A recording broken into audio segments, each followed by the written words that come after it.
Estamos de volta com o segundo bloco do programa Meio de Campo, ainda falando sobre a Votuporanguense, empate em 0-0 contra o Santo André. E vamos falar agora de um lance que também foi bastante polêmico e bastante comentado ali no jogo, que foi a expulsão do Vitor Palito. O jogo estava quase acabando, escanteio para a Votuporanguense, aí um atleta do Santo André, malandro, querendo levar o empate para casa, caiu do lado de fora do campo ali na linha de fundo e começou a dar uma puladinha, assim, uma rastejada, e voltou para dentro de campo, que é para paralisar o jogo, para pedir atendimento médico dentro de campo. O Vitor Palito foi lá e deu um puxão nele, tacou ele para fora, a imagem mostra bem claramente isso, e o árbitro não deu moleza não, acabou já dando o cartão vermelho, e agora a gente vai comentar um pouco sobre isso daí. Ô Vitor Hugo, o que você acha dessa atitude do árbitro já expulsar o Vitor Palito assim de primeira nesse lance? Então, cada árbitro tem a sua intenção de marcar, né, a falta.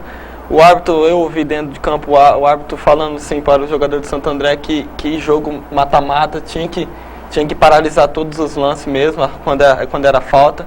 Então, no último minuto, o Palito com a vontade imensa de fazer o gol, né, estava nos acréscimos já, ele querendo o jogo.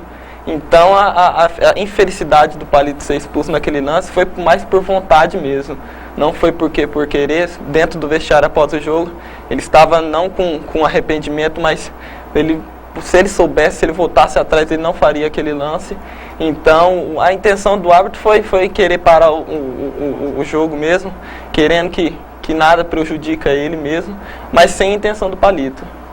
O Paulinho, irrita esse tipo de atitude igual que o jogador do Santo André fez? Naquele excesso de vontade, assim, de a gente estávamos dentro de campo e estávamos bem, melhor que eles naquele momento. Isso eu acho que passou pela cabeça do Palito, que eles queriam retardar o jogo. Então, naquela atitude ali, era aquele excesso de vontade, aquela adrenalina, que estávamos tentando buscar o gol a qualquer custo. E teve a infelicidade, ele caiu fora de campo, voltou para dentro do campo e o Palito puxou ele para fora do campo. E para não ocasionar aquele tumulto, o árbitro decidiu dar o vermelho. Eu conversei com ele também durante o jogo, bem na hora, no momento que aconteceu, ele falou: Paulinho, não tem como. Isso pode ocasionar uma agressão, porque um começo de tumulto, mas era tudo o que o Santo André queria naquele momento. Mas eu acho que aquele excesso de vontade prejudicou ele, com certeza, que foi expulso e está fora do próximo jogo. Mas, graças a Deus, a gente ali dentro de campo conseguiu, com um a menos ainda, suportar aquela leve pressão do Santo André depois. Thiago Batizoco, falando taticamente, como é que você acha que o Marcelo Henrique Dias vai ter que montar esse time para ganhar, surpreender o Santo André lá? Vai jogar num campo em São Bernardo do Campo, que todo mundo fala que é um ótimo gramado, um estádio que é um gramado com dimensões maiores. Vai fazer daí faz a falta do Vitor Palito, que é um jogador de bastante habilidade, um jogador bastante rápido. Como é que você acha que tem que ser o pensamento do treinador numa situação como essa? O Marcelo é um cara experiente, um cara que já está com esse grupo na mão há um bom tempo. Ele sabe o que ele tem de melhor no dia a dia. Não vai ter muita dificuldade não. Acredito que o grupo continuar nessa pegada, nesse desejo de vencer, a classificação vai vir. A equipe, cada fase que vai passando, vai pegando mais confiança. Às vezes as pessoas não acreditam muito, mas devagarzinho foi ganhando essa confiança, e isso deu moral para a equipe e está dando mais moral ainda para esse jogo lá, porque a gente está na cidade, né?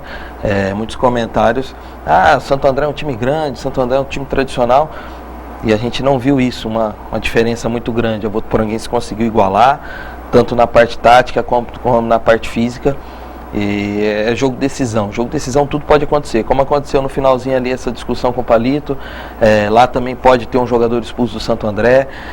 O mais importante é ter chance. Enquanto você tem chance, o jogador está motivado, a diretoria tem feito a parte dela de uma forma assim maravilhosa, porque não é fácil disputar a Copa Paulista.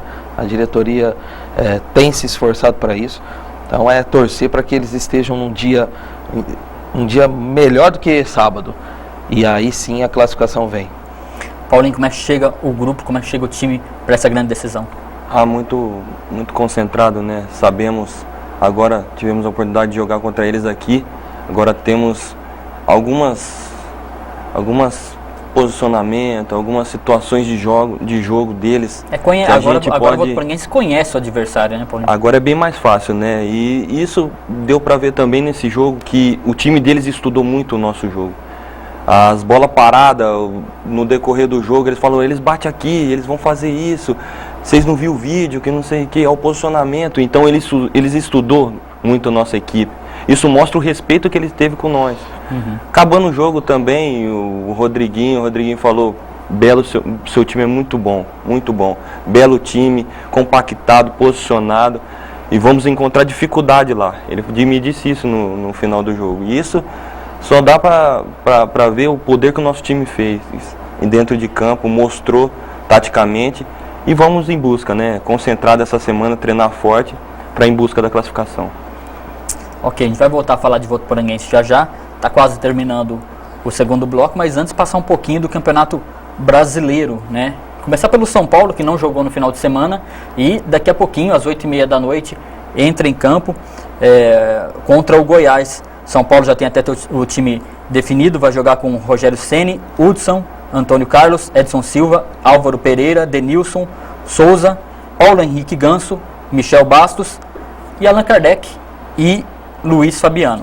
No fim de semana teve o clássico entre Palmeiras e Corinthians, que eu achei que o Palmeiras quase foi, mas o Corinthians tem um jogador muito especial do banco de reservas, que é o Danilo. Sobrou para o Danilo, a zaga não ficou muito atenta não, o Danilo acabou empatando no final do jogo, o Palmeiras abriu o placar com o Henrique aos 25 minutos do primeiro tempo, e no fim do jogo o Danilo empatou. Foi um jogo de emoção e clima quente. Foi a preliminar do nosso jogo, na verdade, né? Muita gente assistiu esse jogo do Palmeiras e Corinthians, depois foi correndo para o Plínio Marim. Também no sábado jogou o Santos com a Chapecoense. O Santos marcou com o gol do Bruno Vini, mas a Chapecoense conseguiu o empate. Foram esses os resultados do Campeonato Brasileiro. Thiago, como é que você analisa aí qual que é o destaque desses dois jogos aí? Foi o clássico mesmo? O que você tem a falar? Foi um grande jogo, né? O Palmeiras conseguiu surpreender para muitos, né? E vacilou no finalzinho, daria para ter saído com a vitória. E a Chapecoense tem vindo fazendo um grande trabalho, né? Tem até um jogador lá, amigo nosso, que é o Wanderson. Trabalhamos com ele em Rondônia. O Camilo também, que estava no Botafogo de Ribeirão Preto, um grande batedor de falta. E a Chapecoense vem surpreendendo, né? Quando começou o Campeonato Brasileiro, todos já colocavam a Chapecoense já na Série B novamente. E tem se mantido e surpreendido os grandes aí cada rodada que passa. Então, aquele susto também que o Palmeiras estava passando, acho que ficou para trás esse momento difícil, né? E acredito que o Palmeiras não caia mais, né? Já tá bom demais, né? Pelo elenco que tem, já tá bom demais. Deus te ouça, viu, Thiago? Porque olha, palmeirense ultimamente tá sofrendo, eu tô sofrendo bastante.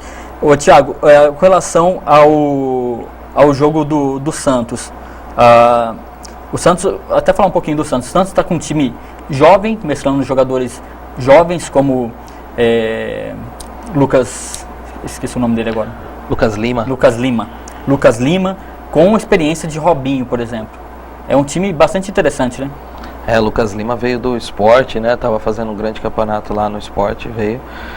O Santos está em altos e baixos, né? Hoje com o Ederson Moreira, é um técnico que eu estava agora trabalhando no futebol goiano, o pessoal fala muito bem dele, dizem que é um treinador super estudioso, e devagarzinho ele está começando a mostrar o trabalho dele. Às vezes ganha um jogo difícil e de repente empata um jogo mais fácil, mas é natural. Mas é bonito de ver o Santos jogar, né? É o único time no Brasil hoje que eu vejo aquela alegria de ir para cima com irresponsabilidade às vezes, e a gente tem que tirar o chapéu, porque todos os anos o Santos sempre com uma peça nova aí, que vem da base, sobe e consegue se consolidar no profissional. É um exemplo para muitas equipes, como nós temos passado hoje na nossa cidade, né? É interessante isso, de dar oportunidade para os nossos jogadores, a torcida ter essa paciência com os nossos jogadores, porque amanhã ou depois pode acontecer como aquele jogador que estava aqui esses dias e está no Vasco, eu esqueci o nome dele agora. O Rafael Vaz, né? Estava aqui esses dias, está no Vasco. Amanhã pode ser um jogador do CAV, né? Isso é bom para a equipe, bom para a cidade, e então acho que é um exemplo que o Santos está dando para todos. Só falta a gente ter um pouquinho mais de paciência e comprar essa ideia também. dando oportunidade para jogadores, é o caso aqui também do Paulinho e Vitor Hugo, que são aqui de Votuporanga, e também treinador, Marcelo Henrique Dias, né, que é da cidade também. E daqui a pouco a gente volta para o terceiro bloco, está saindo para o intervalo agora, a gente vai conhecer um pouco mais sobre essas figuras aqui votuporanguenses, que são nossos convidados de hoje, que estão vivendo do futebol e estão levando o nome de Votuporanga por aí afora. A gente volta já.